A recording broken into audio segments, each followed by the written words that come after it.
শেষ ট্রেনের অদ্ভুত যাত্রী। রাত তখন প্রায় ১১টা। শহরের শেষ ট্রেনটা মাত্র কয়েক মিনিটের মধ্যে ছাড়বে।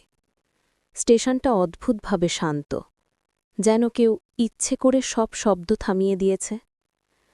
আরিফ দ্রুত দৌড়ে প্ল্যাটফর্মে এসে দাঁড়াল। সে শহরে নতুন চাকরি পেয়েছে, তাই প্রতিদিনই দেরিতে ট্রেন ধরতে হয়। কিন্তু আজ তার ভেতরে অস্বস্তি হচ্ছিল, অকারণে। শেষ বগির দরজা খোলা ছিল। আরিফ উঠে বসতেই দেখল বগিটা সম্পূর্ণ ফাঁকা। অদ্ভুত, শেষ ট্রেনে সাধারণত ২-৪ জন যাত্রী থাকে, কিন্তু আজ নেই। আরিফ জানালা দিয়ে বাইরে তাকাল। বাতাসে কুয়াশা জমেছে। স্টেশন মাস্টার বাঁশি বাজালেন। ট্রেনটা নড়ল। আরিফের বুক হঠাৎ ধক করে উঠল। যেন কিছু একটা ঠিক নেই। ট্রেন ধীরে ধীরে গতি বাড়াচ্ছে। আরিফ ফোন বের করে খবর দেখতে লাগল। কিন্তু হঠাৎ বগির ওপাশে একটা শব্দ পেল। চেয়ারের কানে লাগার মতো শব্দ, যেন কেউ বসে নড়ছে। আরিফ চমকে উঠে তাকাল। অবিশ্বাস্য হলেও সত্যি, যে বগিটা আগে পুরো ফাঁকা ছিল, সেখানে এখন আরেকজন যাত্রী বসে আছে। এক বৃদ্ধ, ধবধবে সাদা দাড়ি, পুরনো ধুলোমাখা কোট, চোখ দুটো অস্বাভাবিক গভীর। আরিফ ধীরে ধীরে বলল, আপনি আগে এখানে ছিলেন না, তাই না? বৃদ্ধ ধীরে মাথা ঘোরালেন, একটা রহস্যময় হাসি মুখে।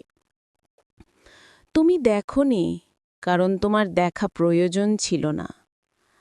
আরিফের শরীর কাঁপতে লাগল। মানে? আপনি কি বলছেন? বৃদ্ধ জানালা দিয়ে অন্ধকারে তাকিয়ে বললেন, কখনো ভেবেছ মানুষ কেন নিজের ভয়কে এড়িয়ে চলে?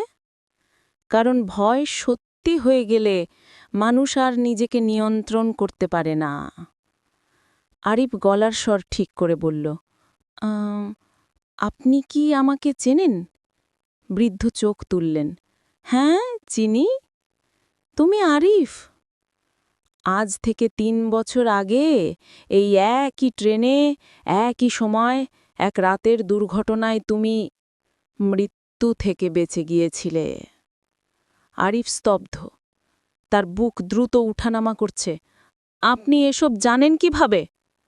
বৃদ্ধ ধীরে বললেন, কারণ আমি সেই রাতের শেষ যাত্রী ছিলাম।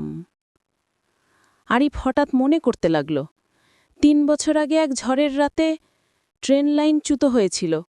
সে সামান্য বেঁচে যায়, কিন্তু অনেক যাত্রী মারা যায়। কিন্তু এই বৃদ্ধকে সে কখনোই দেখেনি।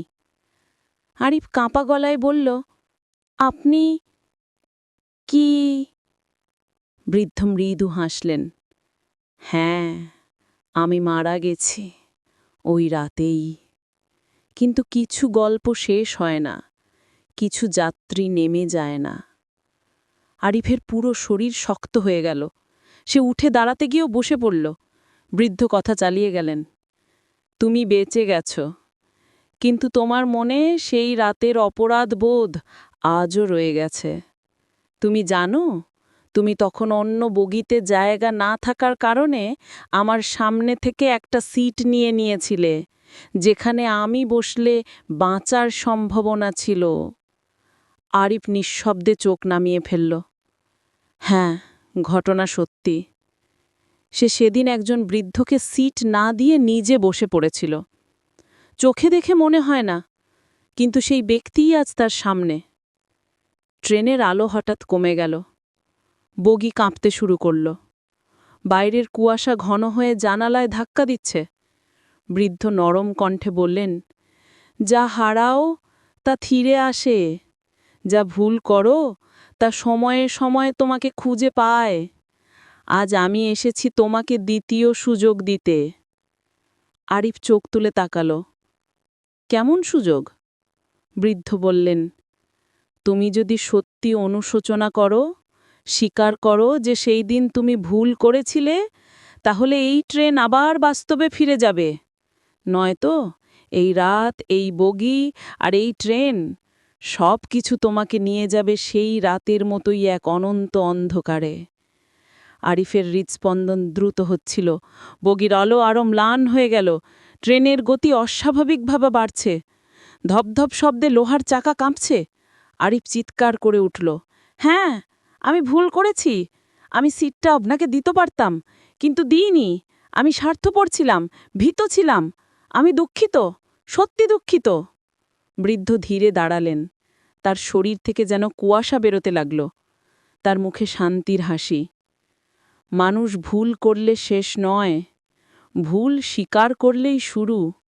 যাও আরিফ, তোমার জীবনে ফিরে যাও।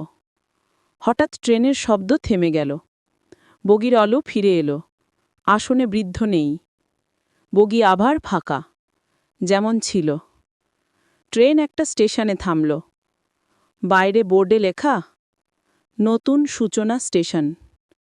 আরিফ ধীরে বেরিয়ে এলো, তার মনে আর ভয় নেই, আছে অপরাধবোধ ঝেড়ে ফেলার একটা শান্তি।